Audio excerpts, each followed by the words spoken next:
Assalamualaikum warahmatullahi wabarakatuh. So thank you so much teman-teman sudah hadir di mana perkuliahan kita kali ini ya. Perkuliahan kita kali ini yaitu tentang konsep dasar pendidikan. Ini materi konsep dasar pendidikan. Tapi yang nantinya akan kita bahas adalah tentang dasar-dasar dari sebuah teori, ya, teori atau sebuah materi tentang konsep pedagogi.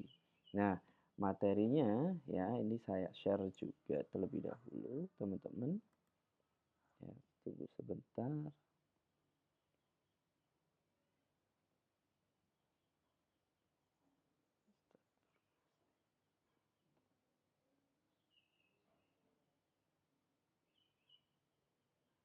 Oke. Ya. Apakah sudah terlihat, teman-teman, untuk materinya? Belum ya? Kenapa ini tidak bisa?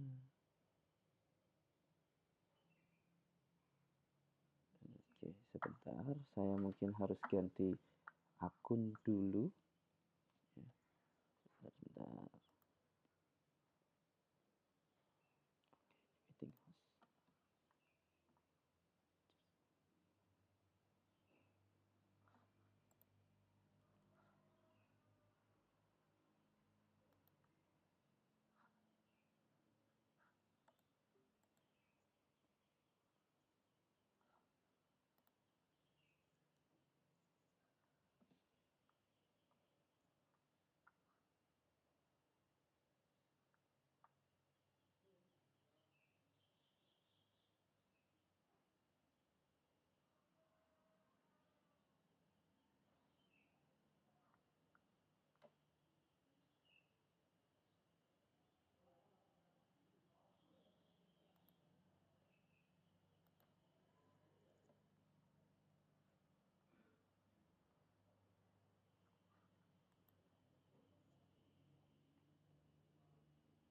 Oke.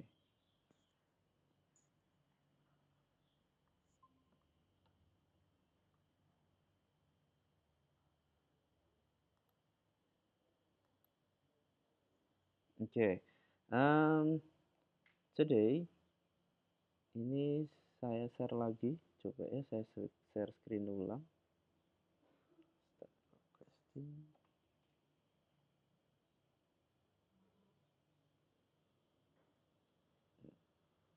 Apakah sudah terlihat, teman-teman? Yes, Sudah ya. Ya. Di sini kita pelajari yaitu terkait dengan teori ataupun yang namanya konsep, ya, konsep pedagogi. Gitu. Nah, di konsep pedagogi ini ya teman-teman, kita akan mempelajari dasarnya saja, tidak seluruh bukunya untuk kita pelajari karena nanti itu tentu ada banyak sekali ya di sini ya. Nih di sini kita lihat nih ada konsep dasarnya, ya kan, dasar filsafatnya, kemudian sifat ilmiah dari pedagogi, teori belajar itu, ya saya rasa itu nanti ya, karena ini sebenarnya dasarnya saja kita mengetahui tentang sebuah pedagogi itu sendiri gitu. Jadi kecil banget. Nah, di sini teman-teman ya kita masuk ke konsep dasarnya dulu. Nah, sebenarnya tadi dia disampaikan ya beberapa pengertian ya terkait dengan konsep dasar dari sebuah pedagogi, konsep dasar pedagogi. Nah, menurut kampus di KBBI itu sendiri bahwasanya uh, mendefinisikan pedagogi itu adalah sebuah ilmu pendidikan gitu. Ya, jadi poinnya adalah ini ya, yaitu ilmu pendidikan atau ilmu tentang bagaimana cara mengajar sehingga pedagogi itu artinya itu. Jadi sifatnya adalah dia itu mendidik. Nah, menurut apa namanya di situ Direktorat Profesi Pendidikan ya, Dirjen Peningkatan Mutu Pendidikan dan Tenaga Kependidikan itu telah merumuskan secara substantif bahwasanya Kompetensi pedagogi itu mencakup kemampuan pemahaman terhadap peserta didik, kemudian perancangan dan pelaksanaan pembelajaran, ya, lalu evaluasi hasil belajar dan pengembangan peserta didik untuk mengaktualisasi, ya kan, berbagai potensi yang dimilikinya. Jadi pedagogi itu kaitannya dengan pembelajaran, semacam itu, ya. Suara saya jelas ya, teman-teman ya? Jelas, Pak. Oke. Itu si Salma mau masuk di Oh iya kah? Sebentar. Salma. Mana nih Salma? Muncul. Hmm, sebentar. Oke, sudah muncul. Salah satu nanti saya jadikan host ya. Tapi ini jangan mana? Wait, wait, wait. Oke deh. Nanti kalau ada bilang aja ya, teman-teman ya. Saya share screen lagi.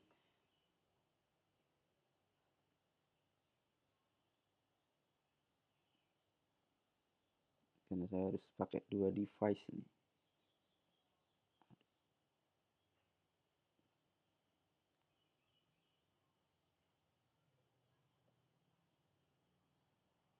Kok bisa-bisa?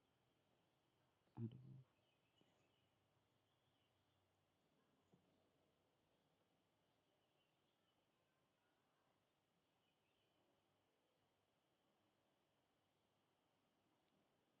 Oke ya, sudah terlihat lagi ya, teman-teman ya. Nah, di situ jadi pada dasarnya ya, itu kalau, sebuah apa, kompetensi kita kita kita bicaranya masalah kompetensi ya. Kompetensi yaitu kompetensi pedagogi, karena ini adalah sebuah skill sebenarnya teman-teman. Makanya seorang guru itu kita wajib yang namanya, apa kita kayak mengetahui segala macam gitu ya.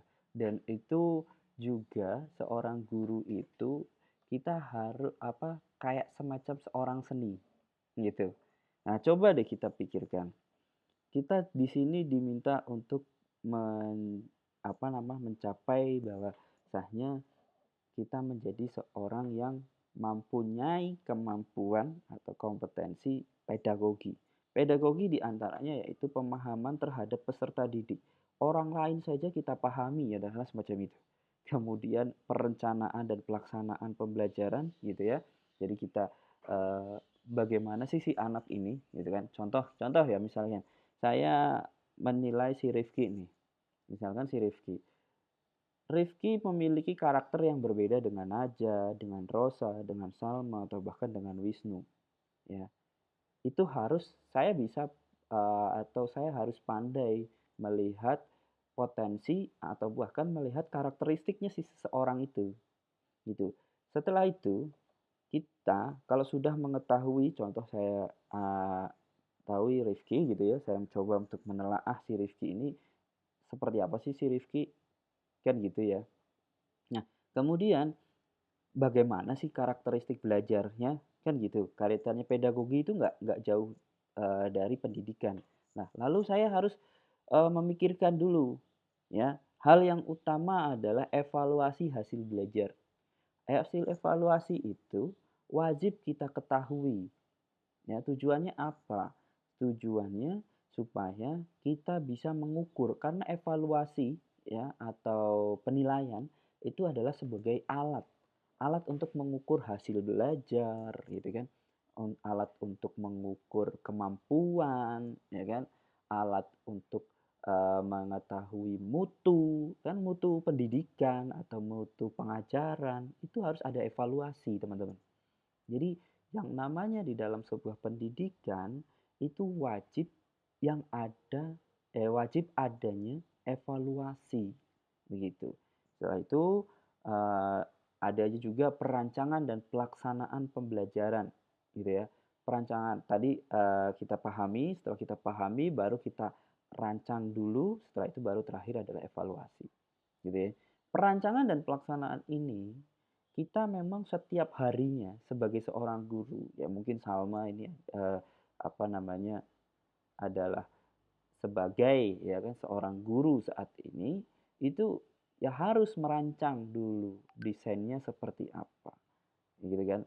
Eee, Langkahnya semacam apa.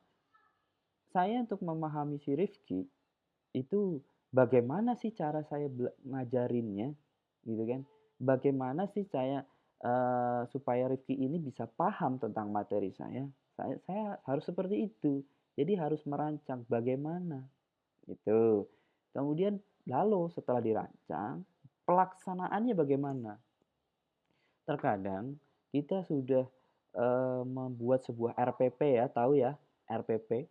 Itu adalah rencana pelaksanaan pembelajaran, gitu ya, RPP kurang lebih singkatannya itulah. Kalau saya menyingkatnya RPP atau modul ajar lah kalau untuk saat ini, itu, juga harus dibuat gitu. Nah, dibuat. Nah, itu dilaksanakan, diimplementasikan gitu. Ketika sudah diimplementasikan teman-teman, ya, itu sebenarnya terkadang ya di lapangan itu tidak melulu sama konteksnya dengan yang ada di RPP yang sudah kita rancang. Itu nggak bisa. Ya, meskipun secara tekstual sistematis ya kalau kita mengikuti ya bisa-bisa saja. Tapi kenyataannya itu susah banget, ya. Karena kan karakteristiknya di sini, karakteristiknya Naja, karakteristiknya Rosa, karakteristiknya Rifki atau bahkan Salma, itu pun juga punya sendiri-sendiri gitu loh. Mungkin Naja, contoh. Naja ini orangnya sukanya melalui video, ya kan. Sedangkan Rosa sukanya adalah melalui mendengarkan. Tapi Rifki sukanya langsung praktek. Saya nggak bisa Pak kalau nggak langsung praktek. Nah, coba bagaimana seorang guru harus memikirkan dari ketiga gaya belajar itu. Bingung kan? Nah, terkadang di dalam sebuah RPP itu harus dirancang. Maka harus pengetahuan tentang karakteristik peserta didik kita atau murid-murid kita itu wajib diketahui terlebih dahulu. Gitu. Ya, meskipun di tengah lapangan pun juga akan susah ya kita untuk apa namanya untuk semacam menggali informasi, sorry bukan menggali, di lapangan itu susah untuk mengajar sesuai konteks macam itu ya. Kemudian adalah evaluasi hasil belajar, kemudian pengembangan peserta didik untuk mengaktualisasi berbagai potensi yang dimilikinya. Memang sebenarnya dalam belajar itu bukan saya transfer ilmu gitu ya. Saya kasih ilmu ke kalian nih. Wah, kita transfer semua gitu ya. Itu bukan semacam itu. Tapi melainkan kita bisa mengaktualisasi potensi. Kalau Naja itu sukanya ngapain aja? Kreativitas kamu di mana aja?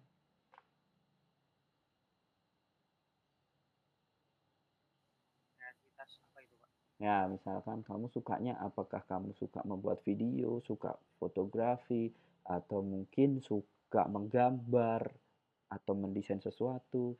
Itu kamu sukanya di bagian apa ini? Atau hal lain deh. Senangnya kamu ngapain sih?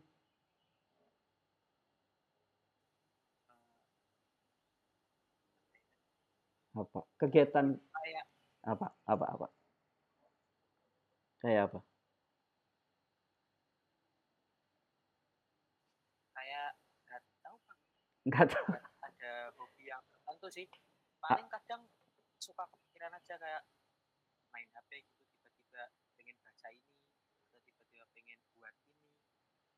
random Ya gitu ya. itu iya serandom spontan gitu loh, Pak. Nggak ada yang Spontan. saya tekuni terus itu terus saya tekuni Oh belum gitu. ada. Belum ada ya atau belum sukanya di mana gitu belum terdeteksi gitu ya. Oke, kita lanjut ke Rosa. Rosa, kira-kira potensi kamu di mana sih, Ros? Apakah kamu suka berbicara di depan itu juga sebagai salah satu skill loh ya. Berbicara di depan, ngobrol sama orang, ketemu orang baru itu kamu merasa senang, bahagia, itu juga potensi. Artinya kamu jago komunikasi, gitu kan? Kemudian atau mungkin Rosa punya keahlian dalam membuat sebuah planner gitu kan. Jadi kamu menjadi seorang organizer gitu. Kira-kira potensi kamu di mana, Rosa? Bisa nggak? Kalau aku ya sih aku suka ngomong gitu, kayak aku ngerasa seneng aja gitu. Oh, seneng aja, seneng ngobrol gitu ya. Ketemu orang baru pasti seneng ya? Ya basa-basi gitu sih, suka Iya, ngobrol-ngobrol kayak gitu. oke. Berarti kalau ketemu orang baru itu nggak canggung gitu ya? Nah, Ya, ya kalau ada topik sih ya ada apa topik, aja tak bicarain sih. apa aja bicara. Artinya semua bisa nyambung gitu kan? Nah, ini skill teman-teman. Nah, itu adalah sebuah potensi ya. Di mana potensi itu tidak hanya berkaitan dengan apa yang teman-teman itu bisa buat gitu ya. Tadi kan saya nyambungnya ke Naja gitu ya. Apa yang suka dibuat itu enggak gitu juga sih sebenarnya. Naja suka eh, nonton balapan motor karena kamu suka apa namanya pengen menjadi seorang pembalap misalkan. It's okay, nggak masalah.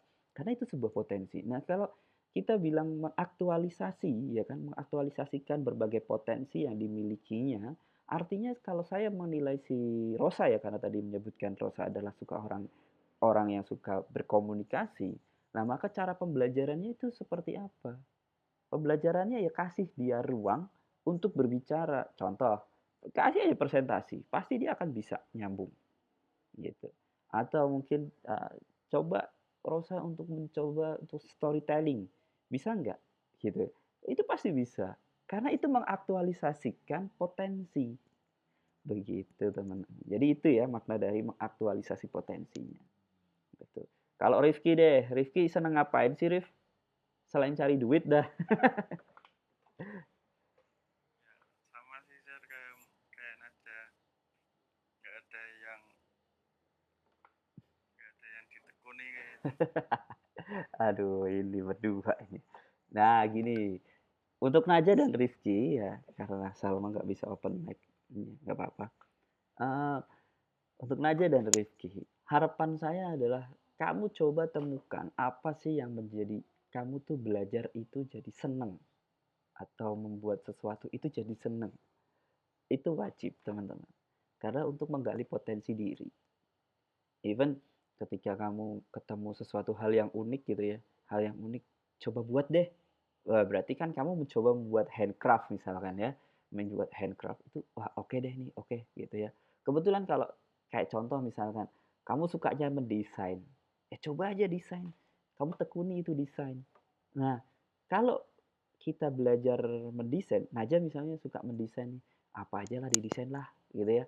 Apa aja deh coba buat flyer kayak, coba buat apa namanya semacam kayak poster kayak itu dicoba saja dulu, coba akhirnya jadi seneng kan gitu ya, jadi seneng, ini asik nih ternyata ini. Nah itu kan potensi ini.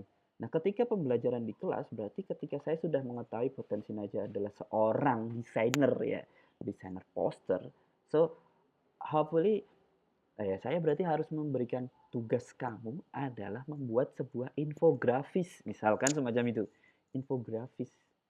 Infografisnya tentang apa? Ya tentang materi ya, terutama ya bahasa Inggris misalkan, aja silahkan dibuat sebuah infografis tentang text procedure.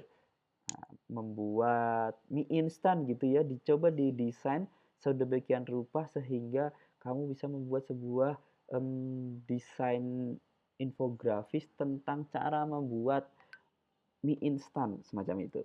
Nah, itu gitu. Itu adalah menggali potensi, ya. Ada banyaknya potensi. Nah, Rifki juga cari Rifki, apa kesukaan kamu? Jangan terpaku ketika kita saya nggak ada yang suka. Nah, minimal minimal ya kalau saya sarankan ya, kalau saya sarankan nih ya, itu adalah kalau kamu seorang yang introvert gitu ya. Sebenarnya introvert, extrovert gitu. Apa sih introvert ataupun extrovert itu apa sih sebenarnya? Ya nggak terlalu penting ya kita introvert atau extrovert. Apakah Rosa yang suka ngobrol semacam itu jadi seorang extrovert?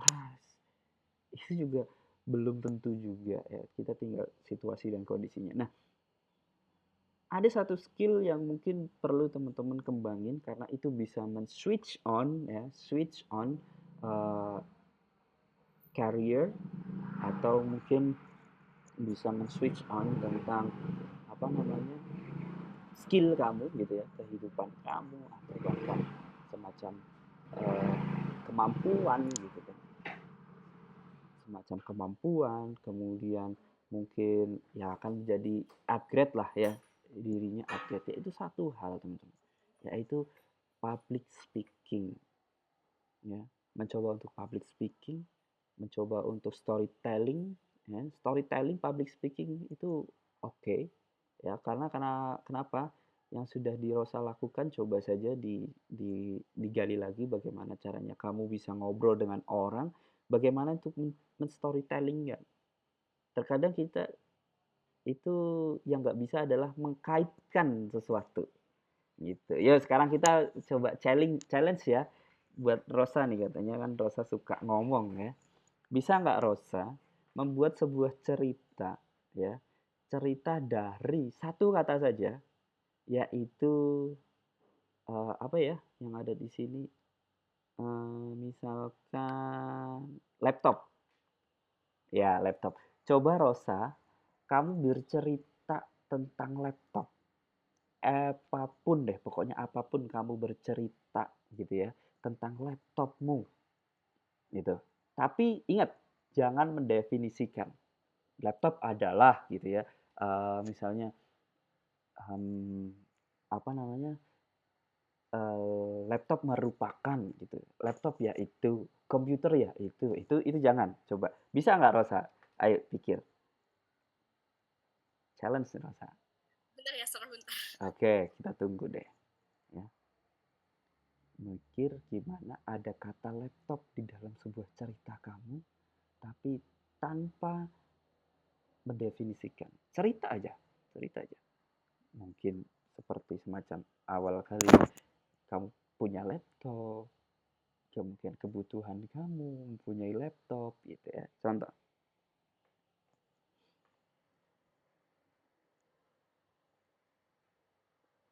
Sudah ketemu? Kita bikin cerita. Iya, cerita aja. Cerita aja, apapun.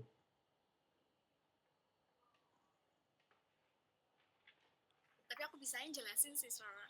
Ya, Kayak sebenarnya ketahui bahwa laptop merupakan itu ah, aku bisanya kayak gitu. oh itu jangan seperti itu. Karena itu sudah sesuatu hal yang sangat umum sekali ya. Ini skill loh teman-teman ya, skill ya. Potensi loh. Nah, jangan hindari angka, hindari apa namanya? Definisi. Oke, saya contohin ya. Saya di sini ada handphone. Gini ya, ada handphone. Gini teman, saya mulai bercerita nih ya. Dulu ya, waktu saya itu masih kecil gitu ya. Saya masih kecil sekitar ya umur 6 SD ya. Itu kan masih mungkin teman-teman kelas 6 SD itu di tahun 2003 teman-teman sudah lahir ya, otomatis ya. Ya enggak? Belum Pak saya. Wah, masa sih? belum. Waduh belum, waduh ternyata belum nih. Ya, di 2003 itu tuh handphone ya, handphone yang paling laris itu adalah handphone Nokia. Nah, teman-teman tahu nggak Nokia itu dulu, waduh gila. Di umur segitu saja bapak saya itu sudah punya handphone. Nah, betapa kayak seolah-olah itu handphone itu sesuatu benda, alat, kok kita bisa ngomong ya, kita bisa telepon orang lain ya. Tapi kesulitannya di tahun itu adalah masih banyak orang yang nggak bisa pegang handphone. Kesulitan kita di situ. Jadi ada kita punya saudara di Solo, nah tapi mereka nggak punya handphone, susah, tetap saja kantor pos menjadi sebuah andalan untuk mengirim surat. Nah, waktu dulu itu seperti itu. Nah, itu ya, itu contoh. Ya, contoh. Itu contoh cerita. Nah, itu bisa menggali skill loh, teman-teman. Nah, coba sekarang Rosa, coba kita challenge nih Rosa nih. Rosa Ngomongin bicara. laptop lagi, Sir. Iya, Ngomongin laptop. laptop. Oke. Nah, teman-teman,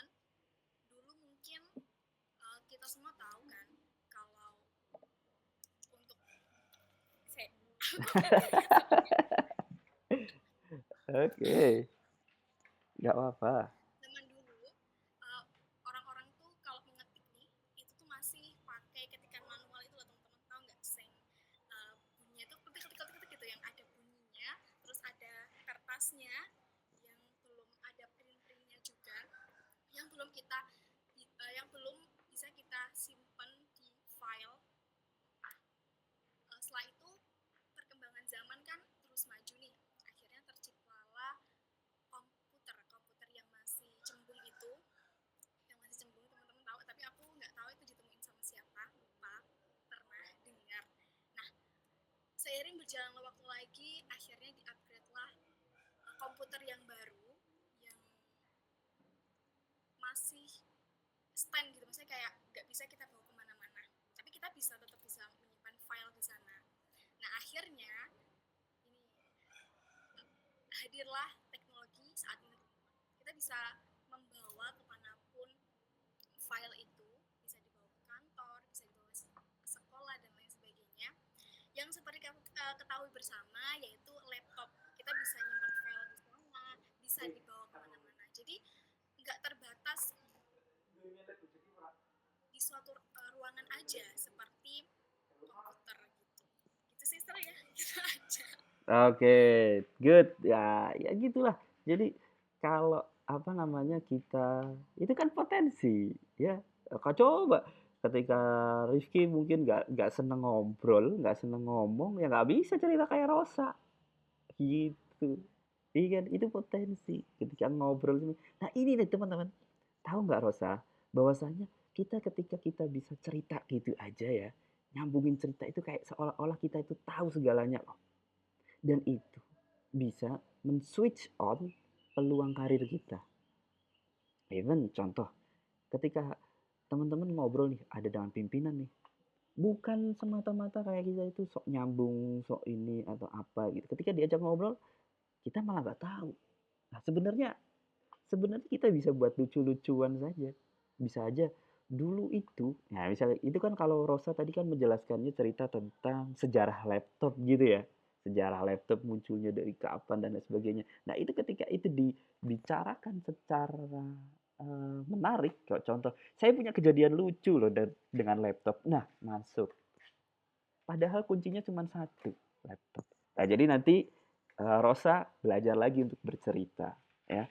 Karena itu nanti siapa tahu Rosa bisa upgrade skill kamu dengan public speaking. Nah, karena kalau presentasi itu juga segitu, teman-teman. Jadi ketika teman-teman itu melaksanakan presentasi, coba deh kamu bayangin.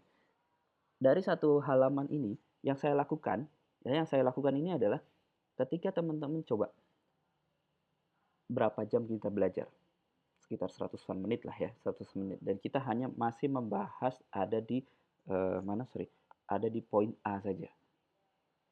Kita dari tadi berapa menit kita hanya membahas di poin A saja. Ya, karena ini adalah salah satu cara kita mengeksplor. Ya. So when you ketika kamu melakukan presentasi itu juga segitu. Jadi bobot yang ada di presentasi itu, teman-teman, itu hanya topik-topik tertentu saja yang kira-kira kamu nggak hafal dan lain sebagainya, dan kamu bisa mengembangkan itu. Jadi presentasi kita akan jadi lebih menarik. Rosa cerita tentang potensi. Potensi itu seperti ini teman-teman.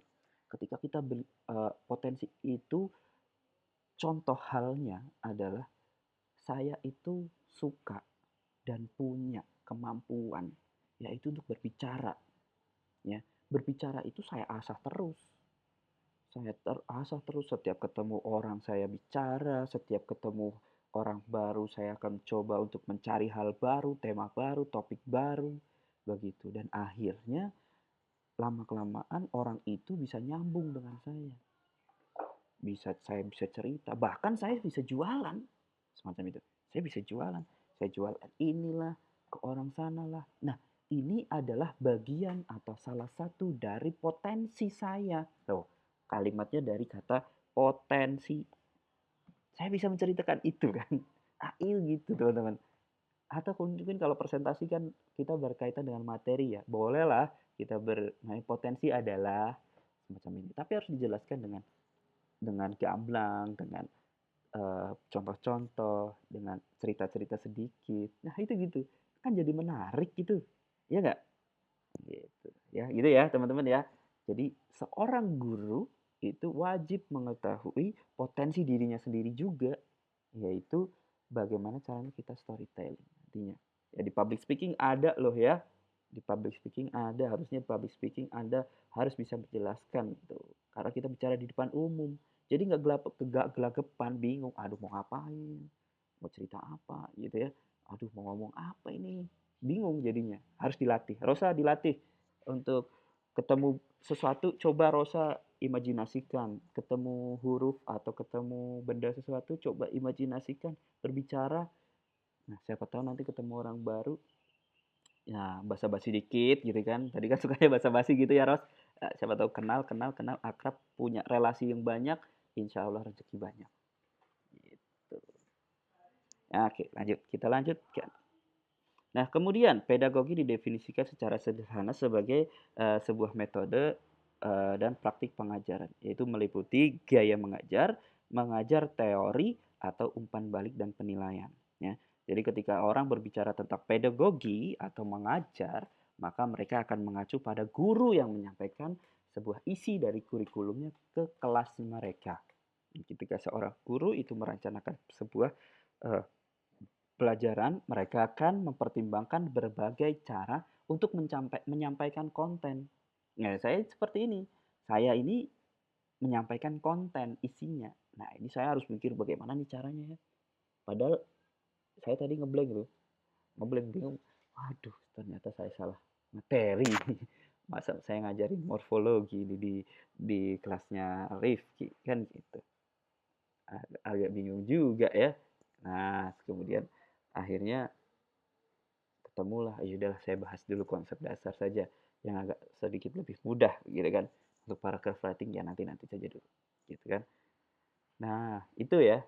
Itu seorang guru wajib menyampaikan kontennya, mempertimbangkan, merencanakan. Keputusan itu dibuat untuk berdasarkan preferensi pengajaran mereka sendiri, pengalaman mereka, konteks tempat mereka mengajar, gitu kan.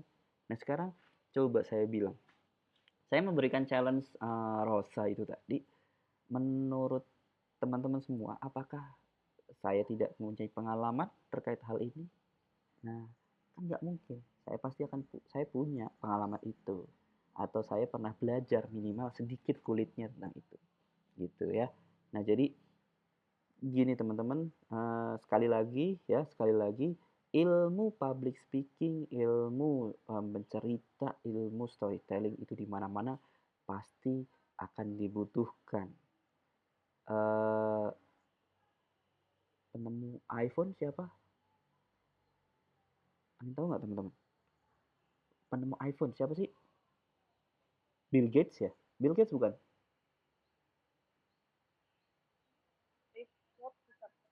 Oh iya, Steve Jobs. Iya betul, Steve Jobs. Betul ya, Steve Jobs. Coba deh ketika Steve Jobs menceritakan, pertama kali launching produk iPhone. Pasti dia bercerita. Gitu, Steve Jobs. Iya betul ya, Steve Jobs. Steve Jobs itu bercerita, teman-teman. Bercerita, melalui cerita. Tapi coba, ada yang punya iPhone dan Android sekaligus, teman-teman? Ada atau pengguna Android semua ini? Android semua. Android. Itu Pak Yan pakai MacBook. Iya, saya pakai MacBook benar. Saya juga pakai MacBook, tapi saya juga masih menggunakan Android. Nah, logikanya, saya juga Kirim filenya susah ya Pak? Hah? Ya, Kalau mau kirim-kirim file susah ya? betul. Repot ya? Repot. Repot. Kenapa? Nah, sekarang logikanya kayak gini. Kenapa produk iPhone, produknya Apple itu menurut saya masih worth it? Ya kan? Karena ini sesuai kebutuhan saya saja. Kebutuhan saya. Awalnya saya punya uh, laptopnya saja, ya MacBooknya. MacBooknya sudah punya. Ketika punya MacBook itu saya sudah mikir lagi, aduh gimana nih caranya saya bisa ngajar, saya gunakan ngajar itu nyaman, enak, dan saya ada coret-coretnya apabila saya menggunakan papan tulis. Kan nggak mungkin ya kalau pembelajaran online langsung menggunakan papan tulis, kan jadi kecil banget. Saya nggak bisa coret-coret.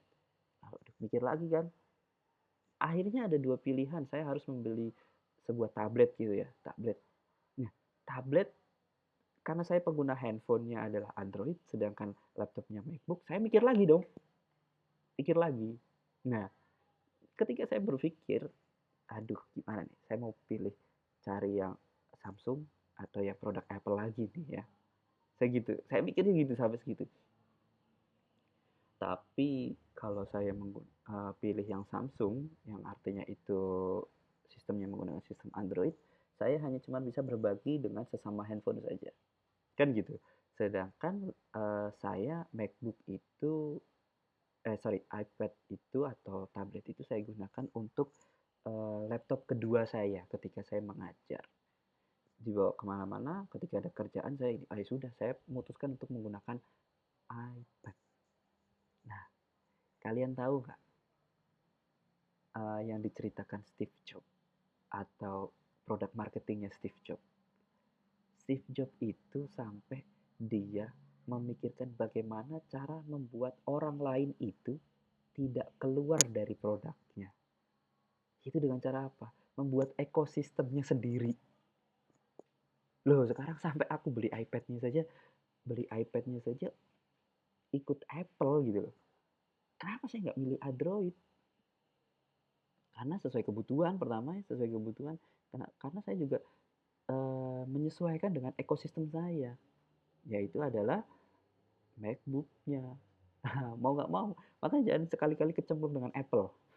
Jangan sekali-kali kecemplung dengan Apple. Kalau nggak mau coba-coba, uh, jangan pernah coba-coba deh kamu beli produknya Apple. Kalau kamu nggak mau uh, membuat sebuah ekosistem baru, gitu. Karena pasti kamu harus membuat ekosistem baru di situ. Susah bener yang dibilang aja. Mau transfer file susahnya minta ampun. Tapi selama ini ya saya nggak pernah transfer file antara handphone ke laptop, itu saya nggak pernah. Jadi ya masih nyaman. Nah, Steve Jobs itu menceritakan tentang itu gitu teman-teman, menghadirkan kebutuhan dan itu melalui cerita. Coba bayangin, padahal kualitas Windows dengan MacBook sistem iOS-nya ini ya, itu menurut saya masih agak sedikit bagus yang Windows. Kita install aplikasi-aplikasi saja oke-oke aja ya. Sedangkan MacBook harus berbayar, teman-teman. Harus berbayar, gratisannya sedikit.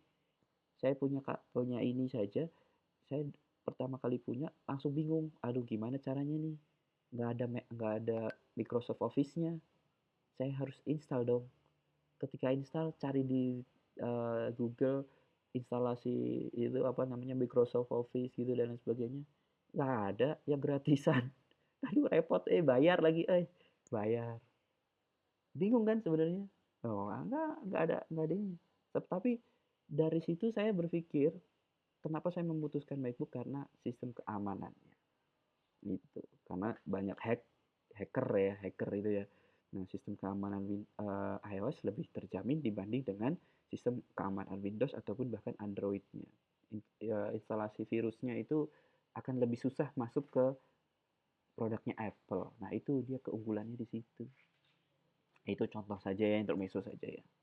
Gitu. Nah, kemudian kita langsung masuk ke setting pengubahan pendekatan pedagogik ya. Nah, perbedaan usia, kita masuk ke materi lagi ya di sini ya.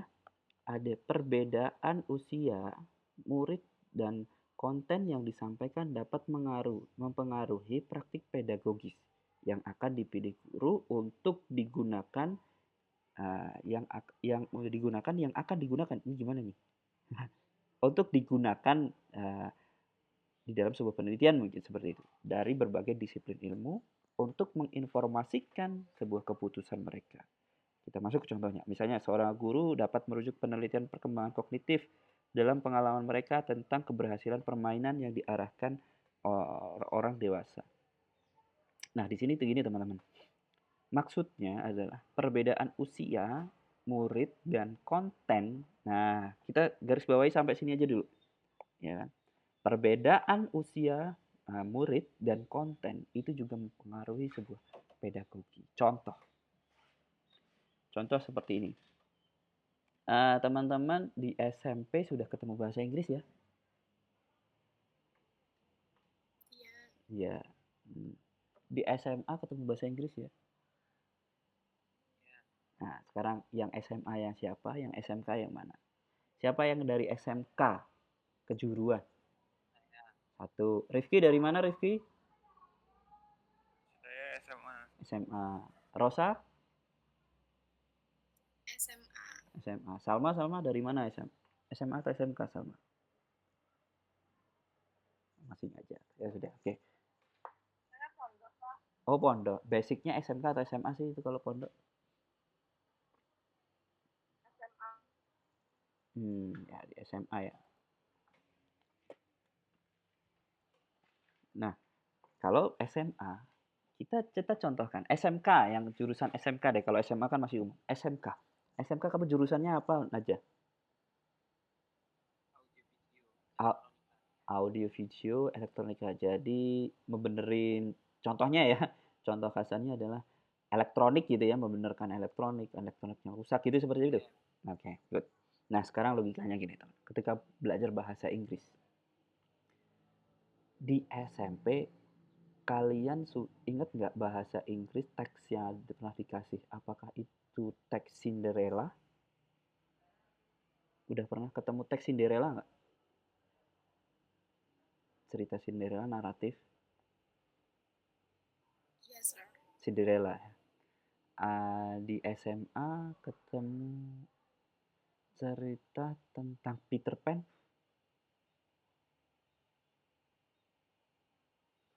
Kayaknya udah deh. di SMA ya. Iya. Nah, di SMA apakah kamu diajarkan juga tentang cerita-cerita yang dulu ada di SMP? Apakah masih ingat? Lupa ya, sir. lupa. Oke, itu dulu.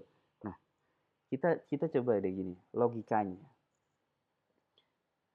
Cerita Peter Pan, kemudian cerita Maling Kundang atau Tujuh Kurcaci atau cerita apa sih kayak text procedure lah, text procedure aja deh. Text procedure-nya itu SMP atau SMA. Kira-kira menurut kamu, teman-teman? Naja, bisa dibantu jawab. Text procedure, tahu ya text procedure ya? Prosedur. Itu adalah teks yang kaitannya dengan apa? Membuat sesuatu gitu ya. Kira-kira nih. Text procedure itu diajarkan di SMP atau di SMA? Di level SMA? SMP. Nah, Salma bilang Tapi SMP. SMA juga ada, sir. SMP ada, SMA ada. Nah, menurut teman-teman. Kita oke. Berarti kita keduanya ada ya. Keduanya ada. Nah, sekarang cara menghidupkan komputer atau cara membuat mie instan ya, dari dua teks itu kira-kira yang tepat untuk diajarkan pada anak SMP atau SMA? Mana kira-kira dari dua teks itu menghidupkan komputer sama membuat mie instan? Kira-kira nih. Komputer. Komputer di SMP atau SMA? SMA. SMA. Ada pendapat lain? SMP juga. Bisa relevan keduanya sih Pak, tapi lebih keduanya ke SMA kalau saya. Keduanya SMA. Tadi Rosa komputer di SMA ya. SMP buat mie gitu ya. Nah, sekarang pertanyaannya teman-teman. Oke, kita lupakan konteks latar belakang mereka sudah bisa atau belum ya. Nah, sekarang konteksnya adalah tepatnya di mana itu cocoknya teks itu diberikan. Ini persepsi saya, menurut saya ketika anak-anak SMP itu diajarkan menghidupkan komputer, kira-kira sudah bisa belum? Saya rasa belum ya. Menurut saya udah bisa. Udah bisa kalau sekarang. Tergantung orangnya. Ya, Iya sih kalau sekarang. Juga bisa Pak kalau anaknya suka ke warnet. ya betul. Ya kan? Artinya gini teman-teman. Anak SMP kan udah bisa. Iya nggak? Nah, logikanya anak SMA ngapain dikasih text procedure tentang apa namanya? Menghidupkan komputer. Ya bagi dia, it's so bored. Gitu kan? Sangat membosankan. Jadi pembelajaran itu perbedaan usia dengan konten itu akan mempengaruhi. Maksud nggak apa yang saya eh, sampaikan tadi? Logikanya deh, anak SMP, ya kan? Anak SMP dia sudah diajarkan atau dia sudah bahkan sudah bisa di awal-awal inilah ya, di tahun-tahun ini, di akhir-akhir ini anak-anak kan sudah pada punya komputer ya, anak-anak SMP ya. Bahkan tugasnya mereka semua mudah menggunakan komputer. Tetapi ketika anak SMP itu diajarkan naik ke SMA, diajarkan cara menghidupkan komputer, ya sudah di luar kepala, ngapain? Kan gitu, ya kan? Nah itu. Jadi sebagai seorang guru wajib kita mengetahui tentang perbedaan usia dengan kontennya itu dulu. Gitu maksudnya. Ya. Nah, yang disampaikan dapat mempengaruhi praktek pedagogis yang akan dipilih guru untuk digunakan yang akan digunakan di dalam sebuah penelitian dari berbagai disiplin ilmu. SMK dengan SMA pun juga berbeda, tapi kenyataannya pelajarannya sama untuk bahasa Inggris. Ya, SMA dengan SMK sama pembelajarannya. Logikanya, pembelajaran umum di SMK ya apa sih? Nggak terlalu penting. Harusnya di anak SMK itu ya belajarnya tentang elektronik. Karena tujuan Naja belajar di SMK kan tentang elektronik. Ya harusnya bagaimana caranya kita text procedure diajarkan di mana di anak-anak SMK yang mana itu cara membuat sebuah speaker misalkan menggunakan elektroda dan lain sebagainya gitu ya cerita-ceritanya. Itu kemudian dijelaskan juga tentang teks-teks procedure yang bagaimana membenahi sebuah televisi yang rusak remote-nya. Itu.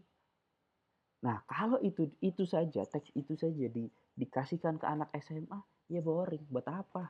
Kita nggak penting juga nggak belajar tentang televisi, kan gitu. Nah, ini konten ya, konten mempengaruhi pedagogi. Gitu. Oke, sampai sini dulu. Ada pertanyaan, teman-teman? Sebelum kita masuk ke pendekatan pedagogi. Ada pertanyaan? Aman sentosa? Oke, aman sentosa ya. Oke. Ya, kita masuk ke pendekatan pedagogi. Pendekatan pedagogi ini adalah tentang ya di mana orang itu memiliki karakteristik cara dia mempelajari sesuatu. Contoh yang pertama, ini nanti ada di apa ya? Nanti media pembelajaran kalau nggak salah nanti di next semester kalau nggak salah. Nah, ada behaviors, constructivism, kemudian ada konstruktivisme sosial, ada liberasionisme. Nah, biasanya kita menggunakan 3 behaviors, konstruktivisme sama satu lagi apa ya? Kognitivism. Harusnya ada kognitivism di sini. Kognitivism. Ya. Tapi kalau di buku ini kita bahas coba 2 saja dulu. Ya. Nah, di 2 ini behaviorism itu ibarat kata awal katanya adalah dari behavior. Apa makna dari behavior, Rifki?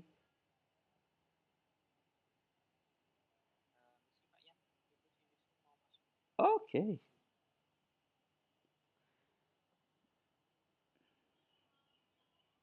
Oke, Wisnu. Silahkan mengikuti saja ya Wisnu. Nanti ini saya rekam. Jadi jangan khawatir. Nanti bisa disimak aja untuk ketinggalannya. Ya. Nah, ini gini teman-teman. Ya. Tadi behaviors. Ada yang tahu arti behavior? Mungkin Rifki bisa menjelaskan behavior itu artinya apa kalau dalam bahasa Inggris?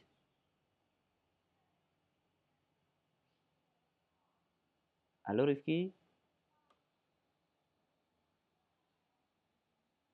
Oh, nggak ada orang ini. Nggak tahu kemana nih. Atau mungkin yang lainnya? Apa behavior? Apa behavior? Behavior itu perilaku nggak sih? Perilaku, iya betul. Jadi perilaku ya, behavior itu. Jadi pedagogi behavior itu merupakan sebuah teori yang mana pendekatannya itu adalah berkaitan dengan perilaku.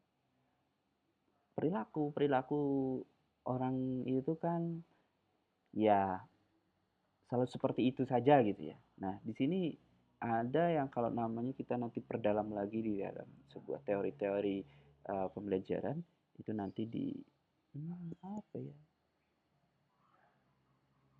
Kurmadev kalau nggak salah deh ada itu tentang ini behaviors kemudian counteractivism. Nah behaviors ini kalau penemunya ada John Piaget, kemudian ada Vygotsky, itu ada macam-macam itu penemunya. Tapi kita tidak akan membahas itu. Kita bahas dulu tentang apa sih sebenarnya behaviorisme itu. Behaviorisme adalah sebuah pemahaman bahwasanya manusia itu belajar dari perilaku keseharian atau habit perilaku yang sehari-harinya itu dilakukan. Contoh, eh, teori aslinya itu mencontohkan ini bukan menyamakan manusia dengan hewan, itu tidak, melainkan bukan menyamakan, tapi ini kita belajar saja ya, yaitu terkait dengan stimulusnya si anjing. Anjing ataupun hewan itu ketika kita kasih makan, itu saja di hari yang sama, di jam yang sama, dia pasti akan meminta di hari yang sama, di jam yang sama pula pada orang-orang itu. Terkadang kucing saja ketika kita kasih makan dia sekali, 2 kali, 3 kali, dia pasti akan datang setiap hari. Karena merasa bahwasanya di sini ada makanan. Gitu. Sama halnya seperti anjing juga. Anjing pun juga sama. Ketika dia diminta untuk dilatih ya, karena kan anjing yang mempunyai insting untuk mudah dilatih gitu ya. Kayak anjingnya siapa namanya kepolisian semacam itu. Mereka ajak untuk berburu gitu kan. Nah, itu pun juga dilatih sebenarnya teman-teman. Dia memberikan stimulus atau bahkan hewan seperti lumba-lumba ya, lumba-lumba yang ada di Batang mungkin ya. Ada di Batang itu coba aja ketika apa namanya instrukturnya yang memberikan arahan berupa peluit dan akhirnya dia mau mengerjakan, pasti dia dikasih makan sebagai sebuah imbalan. Nah, sebenarnya insting hewan itu bukan karena dia apa namanya melakukan pekerjaannya itu bukan, tapi instingnya adalah karena dia ingin makannya. Dia melakukan itu. Nah, itu ada yang namanya disebut sebagai stimulus dan respon. Maka dari itu behaviorisme itu kaitannya dengan itu. Nah, seseorang untuk mendapatkan sebuah ilmu pengetahuan itu bisa juga karena behaviorisme itu tadi. Perilaku. Contoh, misalnya kita belajar, waduh ya Allah, saya tuh kok susah banget ya yang namanya materi listening gitu ya. Bagaimana caranya saya bisa menguasai listening ini? Saya pengen banget menguasai listening. Coba saya ini saja deh, belajar setiap hari 10 eh, podcast gitu ya, podcast 5 menitan gitu ya, 5 menitan. Saya coba 10 dulu atau bahkan ya dua-dua dulu aja deh daripada keberatan. Dua setiap hari 2 podcast saya mencoba untuk mendengarkan, merangkum, mencatat setiap hari semacam itu. Lama-lama apakah mungkin dia tidak menjadi seorang master listening gitu kan? Seorang ahli listening, pasti dia akan bisa. Lama-lama selama semacam itu saja terus. Atau kita contohkan, misalnya Rosa tadi ya, kita tadi sempat challenge Rosa. Rosa itu mencoba untuk meningkatkan jam terbangnya, yaitu dengan cara banyak ngobrol dengan orang, selalu aja seperti itu. Nah, itu lama-lama dia akan bisa, lama-lama mengerti, lama-lama memahami gitu. Terkadang orang hafalan itu butuh berulang kali ya, butuh berulang kali bercerita apa eh, hafalannya dibaca lagi, dibuka lagi, dibaca lagi, dibuka lagi, dibaca lagi, dibuka lagi. Nah, itu namanya teori behaviorism gitu. Nah, sedangkan konstruktivisme ya itu adalah sebuah teori di mana seseorang itu belajar berdasarkan pengalaman atau berdasarkan refleksi. Karena pada dasarnya manusia itu punya otak yang cerdas gitu ya, yang di mana mereka akan menyimpan banyak informasi-informasi yang ada di dalam pengamatan dia, apa yang dia dengar, apa yang dia lakukan, apa yang dia lihat gitu kan, masuk ke dalam otak yang nantinya akan dipanggil lagi ketika dia menemukan sesuatu. Hal misalnya contoh, saya kayaknya pernah nih ketemu soal ini. Ini jawabannya pasti ini, karena kita sudah pernah melakukannya. Maka dari itu bahasa kan harus praktek ya, harus praktek, harus selalu ngobrol, harus selalu uh, nulis Inggris gitu kan, harus mencoba untuk beralih gitu ya, beralih. Nah, atas dasar apa? Pengalaman. Contoh kita nonton televisi atau nonton film action gitu ya, terus ada sebuah kata yang menurut kita bagus gitu ya, pasti akan kita keinget itu. Oh iya ya, ternyata dulu saya pernah dengar di film ini dia bilangnya ini, maka artinya ini. Nah, itu. Gitu. Nah, sedangkan kognitivism itu akan berbeda lagi. Gitu. Nanti besok akan kita bahas tentang kognitivism. Ya. Nah, kalau tadi konstruktivism itu dia itu pendekatannya adalah menggabungkan pekerjaan sebuah proyek atau pembelajaran berbasis inquiry kayak project based learning. Harus ada project, harus ada project. Nah, konstruktivisme sosial saya rasa itu tidak terlalu penting karena itu uh, yang paling sering adalah digunakan itu kognitivism. Gitu. Sampai sini ada pertanyaan dulu teman-teman.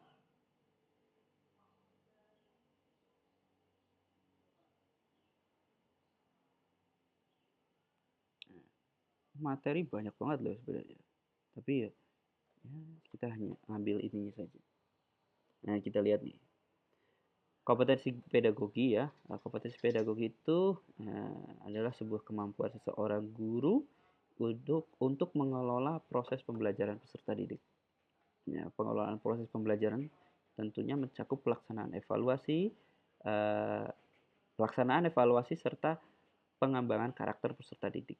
Gitu. Pengertian di atas senada dengan pendapatnya Situmorang dan Winarno.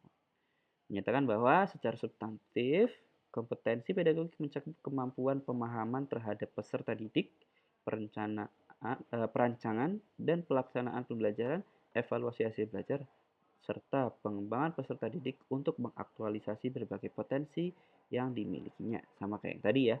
Nah, sedangkan fungsinya adalah untuk memahami fenomena pendidikan, memberikan petunjuk tentang apa yang seharusnya dilaksanakan oleh pendidik, kemudian menghindari terjadinya kesalahan-kesalahan dalam praktik mendidik anak, yaitu kesalahan konseptual, kesalahan teknis, ataupun kekeliruan yang bersumber dari kepribadiannya pendidik. Itu semacam itu. Fungsi manfaat ya kurang lebih sama lah ya. Oke, dari sini materi kita sudah selesai untuk di konsep dasar dari sebuah pedagogi. Apakah ada pertanyaan? Izin bertanya Pak. Boleh. Tapi sebenarnya yang ini sih kayak tips gitu atau gini dengar. Kan semisal tadi kan pedagogi kan ini kan mengelola proses pembelajaran. Nah, kalau yang pengalaman pas sekolah itu kan semisal nih ada 32 orang siswa di dalam kelas.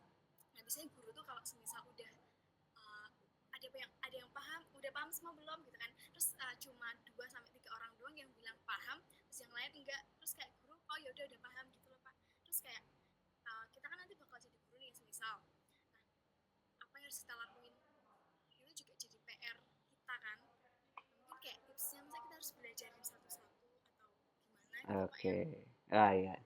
Jadi, pada dasarnya ketika kita menjadi seorang guru ya, yaitu yang pertama kita wajib memfasilitasi karena guru itu sebagai fasilitator.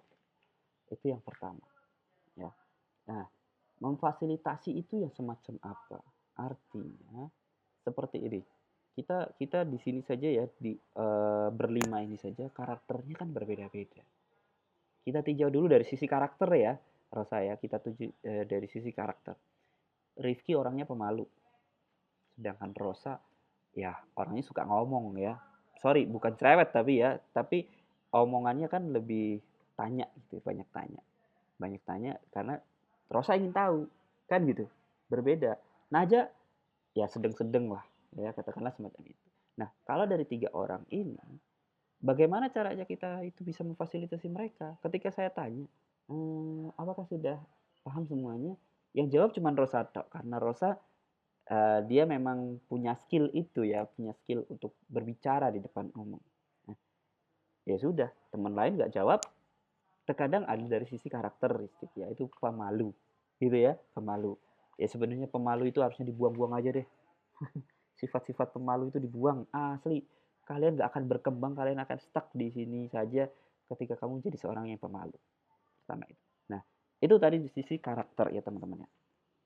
Kemudian dari sisi fasilitator. Nah, fasilitator itu yang semacam apa? Jadi guru pertama kan kita sudah memahami. Nah, kemudian langsung melakukan perancangan. Kita merancang. Bagaimana caranya dalam sebuah kelas yang majemuk, kan ini kan kelas majemuk ya. Ada sebanyak-banyaknya karakteristik orang, karakteristik belajarnya. Ya kalau pada dasarnya awalnya kalian sudah melakukan sebuah assessment atau sebuah penilaian untuk persiapan, ya itu lebih bagus. Lebih bagus. Jadi tipsnya adalah lakukan persiapan dulu. Persiapannya adalah dengan memberikan sebuah kuesioner. Saya ada nggak ya? Ada kok kayaknya. Jadi ada 3 ini, nanti besok kita aplikasikan, besok minggu depan. Kita aplikasikan. Nah, di situ ada cara untuk sebuah kuesioner itu untuk menggali bagaimana caranya dia belajar. Itu ada. Itu di awal, assessment awal namanya. Untuk mengetahui karakteristiknya. Setelah di assessment, barulah kita merancang gitu ya. Merancang. Merancangnya seperti apa? Oke, ini orangnya suka audio, ini orangnya suka video, ini orangnya suka praktek. Misalnya 3 itu aja ya. Ada penelitian saya terkait dengan itu juga ya. Visual, auditory, dan kinestetik. Itu gitu. Ada 3 orang. Nah, ketika 3 jenis ini kita fasilitasi semua dalam satu pembelajaran. Kan dalam satu pembelajaran itu tidak hanya cuman 1 jam. Bukan 1 jam. 5 menit atau 10 menit dah. Kan enggak ya? Nah, kita fasilitasi dengan cara apa? Bermediasi. Mediasi dialek. Kayak contoh tadi Rosa saya ajak ngobrol, Rosa kasih challenge, Naja kasih pertanyaan, Rifki kasih pertanyaan gitu ya. Salma juga, Wisnu juga kasih pertanyaan. Tujuannya untuk apa? Untuk mengukur. Nah, assessment yang dilakukan itu tadi, ketika tadi ditanya ya sudah paham belum, gitu kan? Sudah paham belum? Yang jawab cuma 2 atau 3 orang, padahal ada 30 orang. Bagaimana cara kita mengetahuinya? Dia sudah paham atau belum? Ya caranya apa? Ketika belajar ditanya, Naja udah paham belum? Atau Naja coba jelaskan ini. Gitu. Kalau ditanya udah paham belum, orang semua pasti jawab paham. Paham. Kenapa?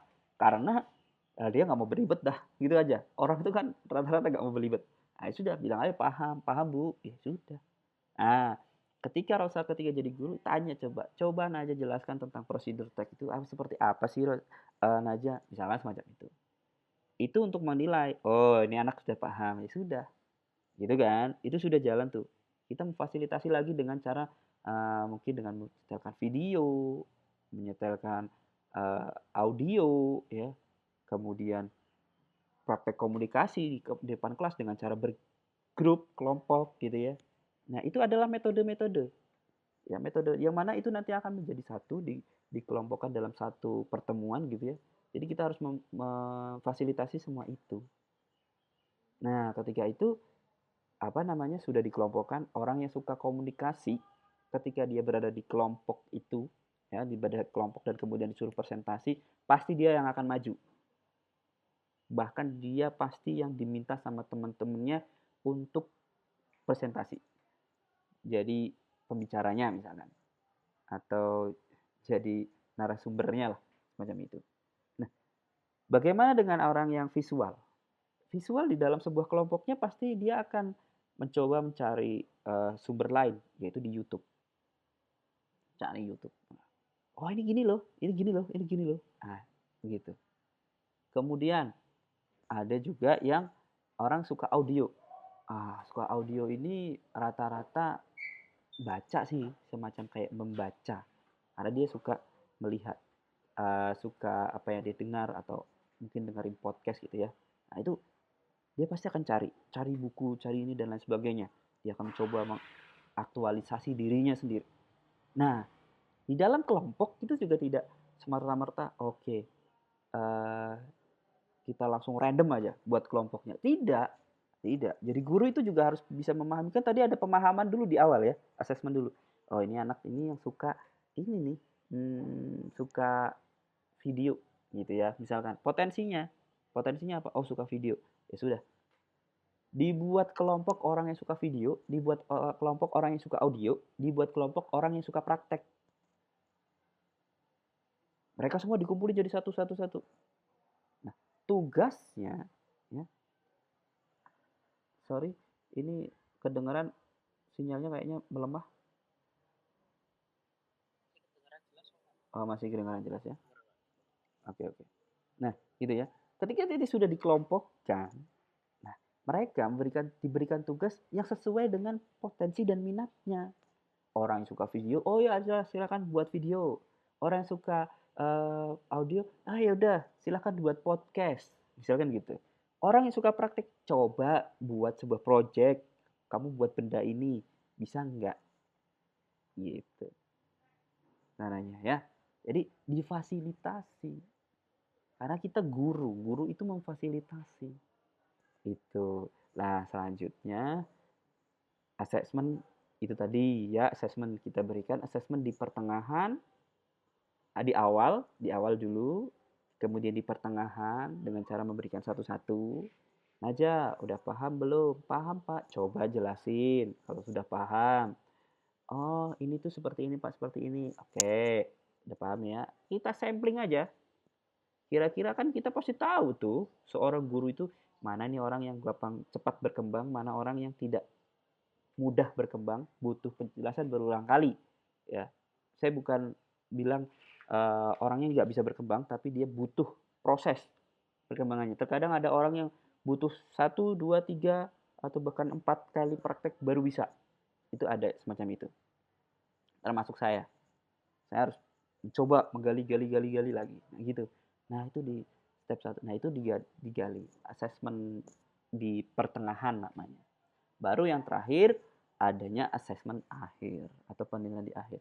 Penilaian di akhir itu kaitannya dengan apa? Ya, ulangan harian, berupa tugas, berupa ujian nasional. Nah, itu semacam itu. Seperti itu, Rosa. Semoga menjawab. Baik, Sir. Terima kasih. Oke, ada lagi mungkin yang ditanyakan? Ada Pak. Boleh.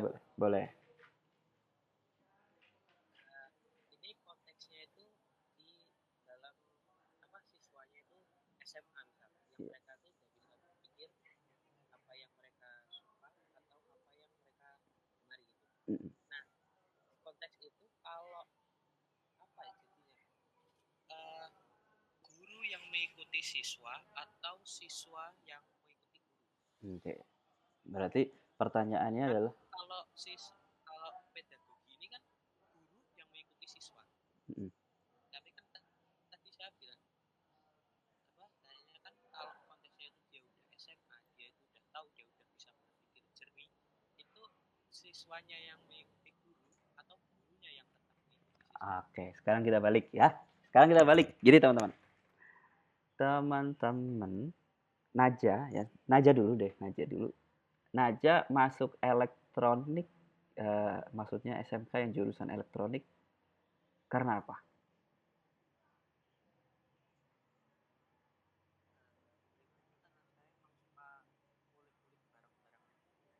Yes. Masuk ya poinnya ya. Artinya itu teman-teman, bahwa seorang guru itu wajib mengikuti apa yang dibutuhkan siswa. Kalau kamu nggak suka elektronik, tak suruh masuk di TBSM. Mau nggak? Mau nggak Najwa? TBSM motor tetap ada listriknya. Oke, coba lain yang berkaitan tanpa listrik deh. Teknik industri ada listriknya nggak sih? Atau Adalah ada ya, semua ada. tata busana. Tata busana deh coba. Tata boga. Tata boga, mau nggak masuk ke sana? Karena saya kan sukanya ngulik, Pak. Tata boga itu kan bisa ngulik resep juga. Ya tetap suka aja. Oh, berarti kamu nggak suka masuk ke Sesuai elektroniknya. Saya suka, kan saya bilang saya suka nguliknya. Oke. Nah, ketika kamu nggak diajarin untuk mengulik, mau nggak masuk ke situ? Nggak ada sesuatu yang Pak, ini. Kak yang diajarin flat aja gitu sesuai peraturan, step by step harus lurus. SMA deh. Ada belok gitu. Nggak bisa sih, Pak. Nggak, Otak iya. saya berontak sih. Iya, masuk ke SMA deh. Masuk ke SMA aja, nggak usah SMK. SMA. Mau? Kayaknya kurang tantangan sih, Pak. Itu jawabannya. Ya. Jadi seorang guru itu wajib mengikuti kebutuhan siswa. Karena saya yang tadi bilang bahwasanya guru itu sebagai fasilitator. Kalau guru sudah bisa menjadi seorang fasilitator yang handal, ya I think it's good gitu ya. Ya kenapa? Karena saya bilang gini, kita akan belajar itu berdasarkan suka dulu. Ya kan gitu, butuh dulu. Saya butuh nih belajar bahasa Inggris. Maka dari itu saya masuk ke PBI. Gitu. Butuh dulu. Kalau nggak butuh, hasilnya seperti apa? Ya nggak tahu dia bakalan bisa apa enggak. Gitu. Terkadang itu, ya cuman ada ya orang yang nggak butuh tapi dibutuh-butuhkan. Itu ada. Contoh saya dulu masuk ke bahasa Inggris itu bukan orang yang sangat butuh banget dengan bahasa Inggris. Gitu. Ya efeknya bahasa Inggrisnya masih stuck saja gitu kan. Ya tapi akhirnya sih saya membuat kebutuhan sendiri. Oh bahwasanya ternyata saya butuh juga ya bahasa ya. Untuk saya pergi ke luar negeri, untuk pergi membuat sebuah bimbel atau potensinya. Oh ternyata saya butuh. Nah gitu teman-teman. Ya jadi sebenarnya guru lah yang mengikuti siswanya. Makanya banyak ya, banyak guru SD atau guru TK yang sifatnya masih kekanak-kanakan. Banyak loh, banyak. Atau cara bicaranya masih kayak kita ngajarin anak-anak SD, itu banyak. Gitu. Gitu aja. Kurang lebihnya. Coba aja cek di guru TK kamu. Bagaimana cara dia berbicara dengan anak-anak TK, ya. Kemudian bagaimana dia berbicara dengan orang lain. Pasti cara menjelaskannya atau cara berbicaranya itu hampir sama ketika dia mengajar. Itu semacam itu. Jadi memang karena itu karakter ya, itu harus disesuaikan dengan kebutuhan siswa. Oke. Sampai sini paham, teman-teman? Oke, ada pertanyaan. Wisnu ada pertanyaan? Belum. Ya wis lah. Oke, saya rasa itu dulu teman-teman ya untuk apa namanya konsep dasar pendidikan. Ya nanti after duhur, insya Allah kita lanjut yaitu di apa materi paragraph writing. Paragraph writing saya rasa cuma beberapa menit saja lah, nggak banyak karena kita harus apa namanya membuat sebuah uh, kelompok untuk bukan kelompok sorry presentasi untuk menulis nanti begitu ya. Nanti akan saya desain supaya nanti teman-teman bisa membuat sebuah paragraf dan nanti bisa dipresentasikan begitu. Saya rasa itu dulu jika tidak ada pertanyaan. Semoga ini bisa bermanfaat buat teman-teman semua ya. Harapannya terus tetap semangat belajar. Thank you so much. Saya tutup. Wassalamualaikum warahmatullahi wabarakatuh. Waalaikumsalam warahmatullahi wabarakatuh. Thank you, Sir. Yes, my pleasure. Terima kasih, Pak. Ya.